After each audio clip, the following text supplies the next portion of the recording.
इस लिस्ट में सर पहला नाम है जीएमडीसी का, और ये आज से नहीं बल्कि पिछले 3 दिन से हम देख रहे हैं कि बहुत ज़्यादा एक्शन में है। स्टॉक में हमने देखा कि आज भी 8% से ज़्यादा की तेज़ी दिखी हमने। और रेयर अर्थ मैग्नेट्स जो हैं, REPMs, rare earth permanent magnets, अगर आप देखेंगे तो इसकी जो मैन्युफैक्चरिंग है ना, उसको लेकर एक स्कीम का अनाउंसमेंट कल हुआ है। कैबिनेट की ओर से इसको हरी झंडी दिखाई गई है। इस मैन्युफैक्चरिंग को इंसेंटिवाइज करने के लिए सरकार की ओर से 7,280 करोड़ रुपए की एक जो निवेश स्कीम है अगले 7 साल के लिए, उसको कैबिनेट ने हरी झंडी दिखा दी है। 6,000 MTPA इंटीग्रेटेड REPM उत्पादन का सरकार का लक्ष्य है, और उसी के तहत हम देख रहे हैं कि ये जो पूरा इन्वेस्टमेंट है उसका जो एक सेल्स लिंक्ड इंसेंटिव स्कीम को कैबिनेट की ओर से हरी झंडी दिखाई गई है। 3 दिन में शेयर सर ऑलरेडी 22% के आसपास के गेंस दिखा चुका है। इसी एंटिसिपेशन में पहले से चल रहा था कैबिनेट की बैठक से, और आज भी काफ़ी अच्छा अप मूव है। अब क्या करना चाहिए सर, जो फ्रेश खरीदना चाहते हैं और जिनके पास रखा है उनके लिए भी बताइएगा। तो देखिए जिस तरीके से चल रहा है, जिन लोग के पास ऑलरेडी रखा हुआ है उनको मैं एक चीज बोलूंगा, प्रोबेबिलिटी जरूर है कि भी और अपसाइड आपको आता हुआ दिखेगा। दो ऑप्शंस, अगर आप इसको मीडियम टू लॉन्ग टर्म के लिए होल्ड कर रहे हैं, कुछ नहीं करना है। अगर आप इसको एज अ ट्रेडिंग बेट लिए थे लोअर लेवल्स पे, तो कहीं भी आपको 580 584 लेवल्स मिले, वहां पे आप चाहें तो एक बार प्रॉफिट अपना बुक कर सकते हैं। जिनकी बात हो रही है फ्रेश एंट्री की, उनको मैं यही बोलूंगा कि 584 लेवल्स पे एक बार ये थोड़ा सा रेजिस्टेंस दिखाएगा, फिर कूल ऑफ करेगा। कंटिन्यूसली तो सर देखिए चलने वाली चीज है नहीं। एक न्यूज पे आपने सब कुछ कर लिया, इसको फॉर्मलाइज होके इनकी वर्किंग में आने में थोड़ा सा टाइम लगेगा। तो इसको कूल ऑफ होने दें, और कहीं भी आपको 508 498 से 508 के लेवल्स पे मिले, वहां पे फ्रेश पोजीशन बनाएंगे। इतना ज्यादा रनअप के बाद थोड़ा सा सेंस ऑफ कंफर्ट मिसिंग है, यहाँ पे फ्रेश एंट्री मैं नहीं एडवाइस करूंगा। ठीक है, फ्रेश एंट्री तो इस लेवल पर एडवाइजेबल नहीं है जहाँ तक जीएमडीसी की बात है।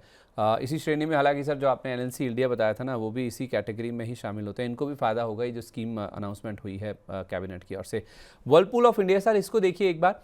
आज कुछ 1.5 करोड़ शेयरों का सौदा हुआ है, जो कि 12.25% इक्विटी के आसपास है वर्लपूल इंडिया की। एक्सपेक्टेड था कि 95 लाख शेयर या 7.5% इक्विटी आज प्रमोटर की ओर से ऑफलोड की जा सकती है ब्लॉक डील में। शाम को क्लियर हो जाएगा जब ब्लॉक डील का डेटा आएगा। इनके जो प्रमोटर हैं वर्लपूल मॉरिशस, उनकी ओर से ये हिस्सा बिक्री होने वाली थी, और पहली बार नहीं है कि उनकी ओर से ये ऑफलोड किया गया है स्टेक। 2023 लेट 2023 की बात करें तो वो 75% के आसपास होल्ड करते थे। 2024-2025 में कई सारी ब्लॉक डील्स के जरिए पहले भी हिस्सा ऑफलोड किया जा चुका है, जो कि अब घटकर आ गया है 51% के आसपास। सर वर्लपूल में ये हैंगओवर रहेगा ही, क्योंकि ये पूरी तरह से एग्जिट करना चाहते हैं। तो फिर अब क्या राय होगी, स्टॉक में गिरावट पर खरीदना है या अभी भी अवॉइड करें? नहीं सर, अवॉइड ही करना है, क्योंकि आप देखिए प्रैक्टिकली थोड़ा सा ये मूवमेंट करता है फिर वो आ जाते हैं सेलिंग करने के लिए। They are also looking for a good price, तो हमें ही क्यों देनी है उनको प्राइस? आपको बेचना ही है, आप बेच लो। आप एक बार फ्री कर दो, फिर हम ये देख लेंगे कि कौन से इसके मेजर स्टेक होल्डर्स बन गए हैं, मैनेजमेंट फ्रेमवर्क किस तरीके से रिस्ट्रक्चर हो रहा है। Till the time it doesn't ends, नहीं हमें क्यों, आप बेचो, हम देखते रहेंगे, कोई प्रॉब्लम वाली बात नहीं है। अब प्रॉब्लम सिर्फ उन्हीं के लिए है जिनके पास ये है। उनको क्या करना चाहिए, देखिए उनको आप स्मार्ट प्ले करना पड़ेगा। सबसे पहले इंपॉर्टेंट काम करना है कि इसमें ना आप एक स्टॉप लॉस और ले लीजिए। स्टॉप लॉस होगा इसमें बहुत क्लियर केस में 1080 का। If it closes below, no it is already trading at 1070, hmm. It's already below. तो अब आपको ये देखना होगा कि ये स्टॉप लॉसेस के जो लेवल्स हैं ये बिल्कुल इन लेवल्स पे चल रहा है। आज आप इसको देख लीजिए, 1080 के नीचे अगर ये बंद होता है और कल गैप अप नहीं देता है, you will have to take a exit call, क्योंकि इसका पेन पॉइंट बढ़ सकता है। ये आपको 912 रुपए 880 रुपए तक भी आता हुआ दिख सकता है। अगर उतना पेन पॉइंट आप देख सकते हैं और आप बोलते हैं नहीं मैं तो हायर लेवल पे एग्जिट करूंगा, I don't want to stick around with stop loss, तो भी कहीं भी आपको ये 1224 रुपए 1240 रुपए का भाव वापस दिखाए, एग्जिट करिए, because they have to sell it. हर हायर लेवल पे वो यही काम कर रहे हैं। इसमें से एग्जिट करें, कहीं और अपना फंड पार्क करेंगे, वो ज्यादा बेटर रहेगा। इनफैक्ट इस पे ना सर एक मिर्ज़ा ज़ामीन हमारे एक दर्शक हैं जो रियाद से हैं, उनके पास 90 शेयर हैं। वो बोल रहे हैं कि मैंने 1295 रुपये पर खरीद रखे हैं। तो राय इनके लिए भी यही है, निकल जाएं जो भाव मिल रहा है। बिल्कुल सर, हायर लेवल पे ना जैसे इनको, क्योंकि सर आज ये देखिए जिस तरीके से 1080 के नीचे मेंटेन कर रहा है, ये थोड़ी सी एक डराने वाली बात है, क्योंकि ये टेक्निकल पॉइंट्स पे ना एक इंपॉर्टेंट सपोर्ट लेवल है। अब अगर कल भी 1080 के नीचे ही रहता है तो फिर ये और पेन पॉइंट बढ़ाएगा, 912 रुपये, 910 रुपये तक आ सकता है। अगर ये कल थोड़ा सा भी आपको रिस्पाइट दिखाता है ड्यू टू एनी न्यूज, या कौन सा नया नाम आ जाता है जो इसमें अपना क्योंकि आजकल ये भी बहुत ज्यादा होने लग गया है सर, कि आप आज जाके बोलते हैं कि नहीं नहीं ये सब कुछ खराब हो गया, मार्केट बंद होता है, एक न्यूज आती है, पूरा ट्रेंड चेंज हो जाता है, आपके हाथों से शेयर निकल जाता है, फिर पता लगता है तो गलती कर दी। थोड़ा सा वेट करें, ये 1250 रुपए के आसपास आए, आप इसमें से निकल जाइए, because they will be selling it at any point in time, they come out in open and से कि हम बेच रहे हैं। तो कोई मतलब नहीं है, उनको बेचने दीजिए, हम निकल जाएंगे। ठीक है, बेचने दीजिए प्रमोटर्स को, हम नहीं उनको एग्जिट देंगे, हमें नहीं खरीदना है, और जिनके पास है भी वो निकल जाएं तो उनके लिए ज़्यादा बेटर रणनीति रहेगी। वर्लपूल के बाद सर एक और नाम है जो ना बहुत सारे लोगों के पोर्टफोलियो में होगा और उनके लिए पेन पॉइंट बना हुआ है, वो है स्टर्लिंग एंड विल्सन सोलर। ये जो शेयर है ना आज 5.5% तक कुचला था, इनको एक नया ऑर्डर मिला है दक्षिण अफ्रीका से, और आई थिंक इस फिजिकल में दूसरा ऑर्डर है जो कि इनको वहाँ से मिला है। 240 megawatt AC solar PV project है जिसकी वैल्यू $147 मिलियन है। इंडियन करेंसी में देखें तो 1313 करोड़ रुपए का ये ऑर्डर है जो कि इनके हाथ लगा, तो उस समय उत्साह ज़रूर बना, लेकिन स्टॉक हायर लेवल से सर फिर से फिसल गया है, टिक नहीं पा रहा है ये। साउथ अफ्रीका के मार्केट में इनकी पोजीशन और स्ट्रांग होगी, लेकिन बाजार इस स्टॉक को लेकर बहुत ज़्यादा उत्साहित नहीं है।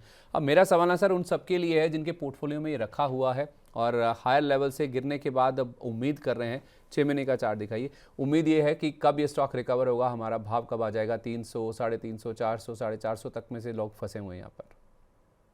सर थोड़ा सा ना आपने देखा होगा गवर्नमेंट की तरफ से भी अब एक बहुत ज्यादा पुश नहीं मिल रहा है, जो रिन्यूएबल एनर्जी को मिल रहा था। उन्होंने कहीं ना कहीं एक रिपोर्ट भी पढ़ी थी सर, हो सकता है आपने भी पढ़ी हो, कि जितना गवर्नमेंट एक्सपेक्ट कर रही थी ना रिन्यूएबल स्पेस से पावर जनरेशन, उसको ऑलरेडी हम क्रॉस कर चुके हैं।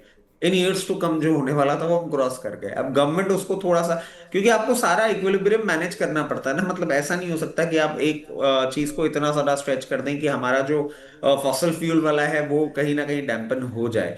अब उस कारण से क्या हो रहा है, देखिए गवर्नमेंट का इंटरेस्ट थोड़ा सा कूल ऑफ होता हुआ दिख रहा है, ये हमारा पूरा रिन्यूएबल एनर्जी स्पेस प्रॉब्लम में तो दिख रहा है। अब इसमें करना क्या चाहिए, जो आपका सवाल है कि 350 रुपये पे ले रखा है, इसमें करना एक ही चीज है, कहीं भी अब आपको लोअर लेवल पे ये मिलता है, मान लीजिए आपको ये देखने को मिलता है 200 एंड इनफैक्ट ये भी जो लेवल्स हैं 224 218 की रेंज में आपको ये मिलता है, एक बार आप खरीद लीजिएगा।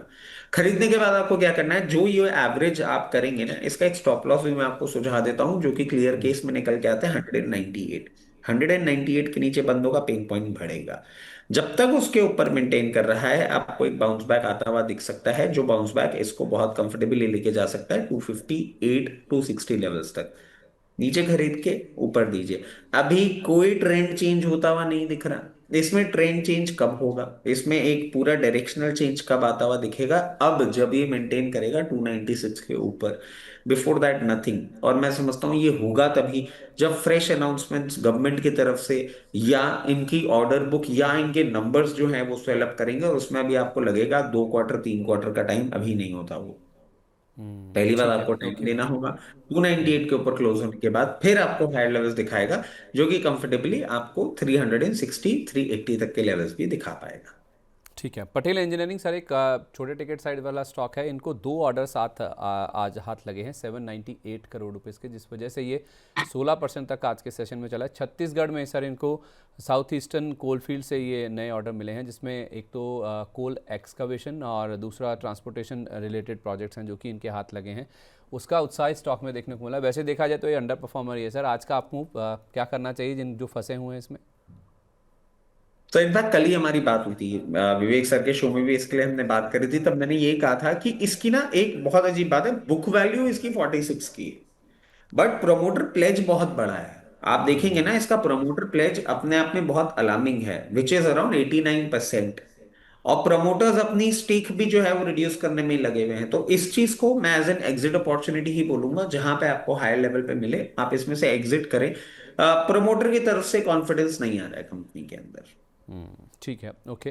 कार ट्रेड सर आज एक शॉकिंग न्यूज़ आई, शॉकिंग मैं इसलिए कह रहा हूँ क्योंकि माना जा रहा था कि ये जो एक्विजिशन की खबर जो आज आई है निकल के, ये नहीं कर रहे हैं जो कि प्रस्तावित था, वो शायद ही कोई मान के चल रहा था। एक बड़ा इस पूरे स्पेस में, आप तो इस स्पेस को बहुत एक्सटेंसिवली ट्रैक करते हैं, ये कार देखो और बाइक देखो का अधिग्रहण करने वाले थे, इनकी बातचीत चल रही थी गिरनार सॉफ्टवेयर के साथ, और दोनों ने म्यूचुअली अग्री करके इस बातचीत से बातचीत को ख़त्म करने का फैसला लिया, यानी कि अब कार देखो और बाइक देखो कार ट्रेड की ओर से नहीं एक्वायर किए जाएंगे।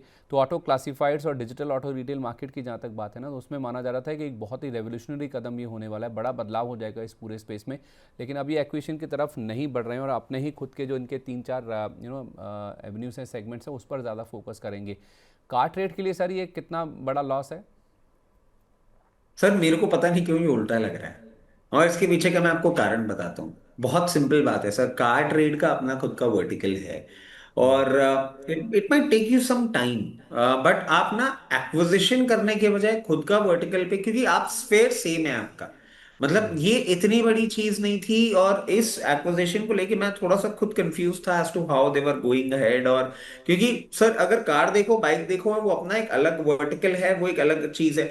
ये जरूर है कि आप अगर कंपटीशन एलिमिनेशन की बात करते तो वो एक चीज अच्छी थी, बट उसके लिए जो कैश बर्न होने जा रहा था ना, वो मुझे बहुत ज्यादा कंफर्ट तो नहीं दे रहा था। तो मेरे लिए तो ये, मतलब I am so sorry, I am keeping a contra view, but this is as per my understanding good for both the companies, they will stay in competition and इनका कैश बर्निंग नहीं होगा, तो मुझे कोई नेगेटिव बात नहीं लग रही है। बट क्या इस बात को लेके मैं बोल के आपको बोल दूं कि नहीं नहीं भाई साहब यहाँ पे तो अच्छा लग रहा है, नहीं नहीं ऐसा नहीं है। आपको अगर है पोजीशन तो बनाए रखें, कोई प्रॉब्लम वाली बात नहीं है। इन टाइम टू कम ये आपको वापस रिवर्सल देगा, and again it will go beyond 33 and 3400 levels, क्योंकि इनका बिजनेस अब सर बहुत अच्छा है। ये जो बुकिंग और ऑफर्स वगैरह लेकर आते हैं ना, many people are choosing for such kind of platforms. और जो फ्रेश एंट्री है उनके लिए मैं बोलूंगा कि फ्रेश एंट्री है, आप कहीं भी ये आपको 3000 या मान लीजिए 2980 से 2740 की रेंज में मिलता है ना, इस रेंज में आप थोड़ा थोड़ा करके अपनी फ्रेश एंट्री कर लीजिएगा। ये ऐसा भी नहीं कि आपको बिल्कुल एक साथ भागेगा, क्योंकि लोअर लेवल से अच्छा रनअप ये ऑलरेडी कर चुका है। तो लोअर लेवल पे आए, फ्रेश एंट्री आप इसमें करके रख सकते हैं। द बिजनेस इज प्रॉमिसिंग, और बहुत न्यू एज बिजनेस में मैं कम बोल पाता हूँ, बट इन लोग का जो प्लेटफॉर्म है और जो सारी चीजें हैं मुझे बहुत प्रॉमिसिंग लगती है। चलिए ठीक है, प्रॉमिसिंग है। इनफैक्ट एक पुराने ज़माने की कंपनी की बात कर लेते हैं सर, वो है अशोक लेलैंड, और नए हाइस बना रही है। पुरानी कंपनी है और नए हाइस टच कर रही है, और आज भी 158 रुपये 27 पैसे ये जो मैंने लास्ट देखा था ना, यही लेवल था। इनकी सब्सिडरीज़ में ना कुछ सर रीजिंग चल रही है। आज भी खबर आई है कि हिंदुजा लेलैंड फाइनेंस 158.50 ये नया लेवल है जो कि इसने टच किया है। एनडीएल वेंचर्स के साथ जो इनकी दूसरी सब्सिडरी है हिंदुजा लेलैंड फाइनेंस HLFL, इसका मर्जर होने वाला है। ये अप्रैल 2026 से प्रस्तावित है कि जब से लागू हो जाएगा। इनको कुछ अप्रूवल्स लेने हैं, और इसके लिए एक जो स्वैप रेशो है ना शेयरों का, वो भी डिसाइड हो चुका है। 25:10 ये रेशो में ये मर्जर होने की तैयारी में है। तो इसके बाद हमने देखा है कि स्टॉक में आज काफ़ी अच्छा एक्शन बना है। ये मर्जर सर अगर आपने समझा हो या इसके बारे में पढ़ा हो कुछ, अगर आप थोड़ा हमें एनलाइटन कर सकें। देखिए मैं रेशियो उसको बहुत ज्यादा क्लियरली नहीं पढ़ पाया हूँ, बट जितना मैं एट द सर्फेस पढ़ पा रहा था, ये इनके लिए एक कोर वैल्यू एडिशन का ही पार्ट बनेगा, और फिर आपको ये नंबर्स में भी आता हुआ दिखेगा, जो कि एक अपने आप में एक अच्छी चीज है कि सर आपको एक प्रॉपर बिजनेस मिल रहा है। और मैं समझता हूँ इसको। एक और चीज देखें सर, लोअर लेवल्स पे भी we have been continuously talking about it. ये मर्जर जरूर इसके लिए एक वैल्यू एनहांसमेंट होगा, और अपना इनहेरिट स्ट्रेंथ भी है अशोक लेलैंड का जो इसको मूव करा रहा है। इस मूवमेंट को मैं बोलता हूँ आपको बहुत कंफर्टेबली कंटिन्यूड होता हुआ दिख सकता है for 164 to 168 levels. But again क्योंकि अब मैं ये बात बोलूंगा और आप बोलेंगे फ्रेश एंट्री यहाँ पे लें, मैं बोलूंगा नहीं, फ्रेश एंट्री के लिए थोड़ा सा आप रुक जाएं, कहीं भी ये कूल ऑफ करे, और कूल ऑफ करके आपको वापस 152 150 लेवल्स पे मिले, वहां पे फ्रेश एंट्री करेंगे, यहाँ पे नहीं।